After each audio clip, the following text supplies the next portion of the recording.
Ini adalah makanan romantis saya. Jocelyn memberi Florence tongkat busa. Kemudian tekan saklar. Air naik, membawa cahaya lilin yang berkelap-kelip di sekeliling mereka berdua.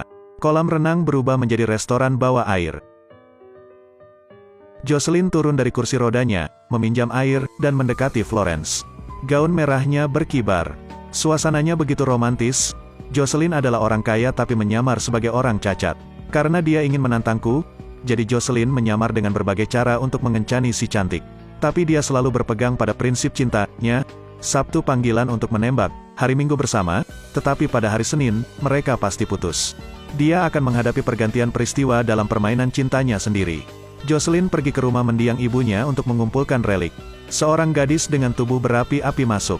Jocelyn hendak berdiri, ketika Julie berkata lagi, "Tidak apa-apa, tidak perlu berdiri. Aku seorang perawat yang merawat orang-orang sepertimu. Jika kamu butuh bantuan, katakan saja padaku." Saat ini, Julie salah mengartikannya sebagai orang cacat. Tapi kesalahpahaman ini menciptakan peluang. Jadi dia langsung mulai berakting, langsung pergi membeli popok untuk dirinya sendiri. Hanya menggunakan cinta saja sulit untuk menjaga kecantikan. Jocelyn langsung mengatakan bahwa dia adalah direktur sebuah perusahaan sepatu olahraga. Sepatu yang dipakai tokoh utama film, Kill Bill, dirancang olehnya. Julie sangat terkejut. Memang benar memiliki uang itu baik untuk dikatakan. Julie mengundangnya ke pesta keluarganya di akhir pekan. Dan memberinya senyum licik. Hal yang baik tentu saja Jocelyn tidak akan menolak. Di akhir minggu, dia mengendarai supercar dan kemudian beralih ke kursi roda. Orang tua itu melihat ini dan membeku. Namun saat pesta tiba, Jocelyn bertemu dengan seorang gadis spesial. Halo guru. Kalian berdua pasti memiliki banyak kesamaan karena mereka berdua. Jocelyn menyadari bahwa Julie ingin memperkenalkannya kepada saudara perempuannya yang cacat, Florence. Dia kehilangan minat. Setelah makan pesta, Jocelyn hendak pergi ketika mobil tidak bisa bergerak. Florence berinisiatif angkat bicara untuk memecah suasana canggung. Dia bertanya, "Apa yang kamu lakukan?" Jocelyn menjawab bahwa dia menjual sepatu. Dia pikir dia bercanda. Lebih masuk akal jika Anda menjual ban. Dia bilang dia suka olahraga. Dia adalah pemain tenis. Tentu saja Jocelyn tidak percaya. Bagaimana orang cacat bisa bermain tenis? Dia berkata, "Jika Anda tidak percaya, lihatlah dia bermain besok." Jocelyn penasaran. Keesokan harinya, ketika dia menonton Florence bermain, dia mengetahuinya. Dia segera bertanya kepada orang yang bertanggung jawab berdiri di sebelahnya, "Mengapa penontonnya semua orang cacat?" "Bicaralah dengan keras, aku tuli. Selamat malam, tolong ikuti saya." Jocelyn adalah taipan yang sehat tetapi harus memaksakan dirinya di kursi roda untuk janji temu. Karena pacarnya Florence adalah seorang gadis cacat. Pada suatu kesempatan Jocelyn menonton pertandingan tenis antara atlet penyandang disabilitas. Di luar dugaan, penampilan Florence mengejutkannya. Di lapangan, dia seperti jiwa bebas, berusaha melawan setiap gelombang serangan lawan. Saat makan poin, nyanyikan. Kehilangan poin penuh penyesalan. Dia memancarkan energi percaya diri dan keinginan kuat untuk bertarung. Gadis itu membuat para raksasa merasakan kecantikan yang istimewa. Pertandingan berakhir dia berlari ke Florence. "Oh Jocelyn, hai Florence, kenapa kamu di kursi rodaku?" Jocelyn bingung. Dia menjelaskan bahwa begitu dia keluar dari mobil, seseorang mencurinya. Seseorang mencuri kursi rodanya.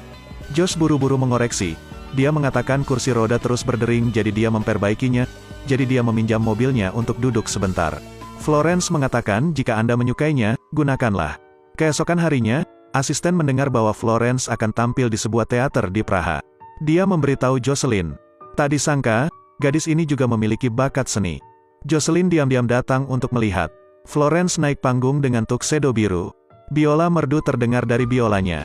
Saat ini, Florence percaya diri sekaligus elegan, bersinar dan penuh pesona. Josh benar-benar terpikat olehnya saat ini.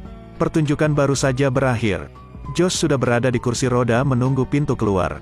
"Kenapa kamu datang ke sini?" "Saya mencari kata kunci Festival Musik Praha di internet dan langsung datang ke sini." Dia hebat. Dan mereka bersenang-senang di jalanan, menikmati pemandangan malam Praha yang indah. Di malam hari, Jocelyn menyiapkan Florence untuk kejutan yang lebih besar.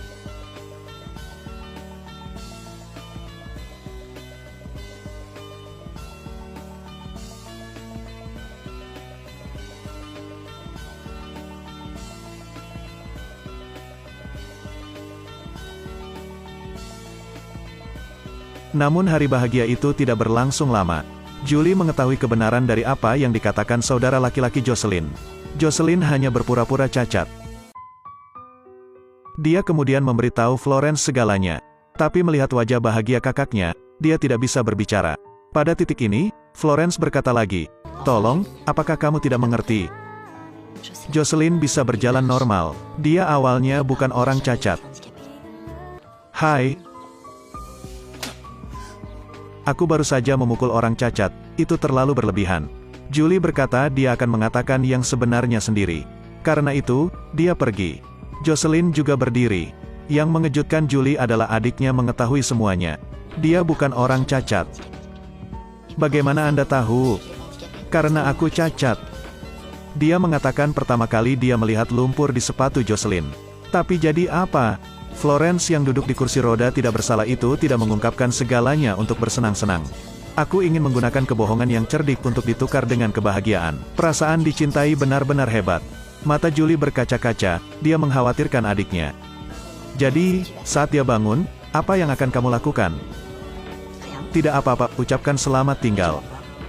Jocelyn menyadari kesalahannya. Tetapi setiap kali dia akan mengaku, dia bimbang, tidak dapat berbicara. Dia benar-benar mencintai Florence, jadi dia takut merusak saat-saat bahagia itu. "Saya mendengar dari seorang teman. Ada tanah suci di mana banyak keajaiban terjadi. Konon ada seorang penyandang cacat yang datang sujud hingga sembuh total. Jocelyn mengundangnya untuk bergabung dalam perjalanan ajaib untuk bangun. Namun keluar dari gereja, tidak memiliki keberanian untuk mengatakan kebenaran kepada Florence. Hari itu, Florence sedang dalam perjalanan. Tiba-tiba sebuah truk berhenti. Dengan kritis, sepasang tangan menarik kursi rodanya ke belakang. Florence memandang Jocelyn dengan heran. "Anda dapat berjalan sekarang. Kamu bisa berjalan sekarang, Jocelyn. Keajaiban di depan Anda." Jocelyn berdiri. Dia menyuruhnya untuk mencobanya.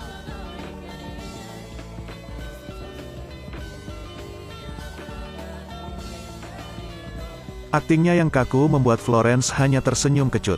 Dia diam-diam menjaga wajah untuk orang yang dia cintai di depannya. Lalu dia pergi. Jocelyn mencoba mengejar. Dia berdiri di depan bus.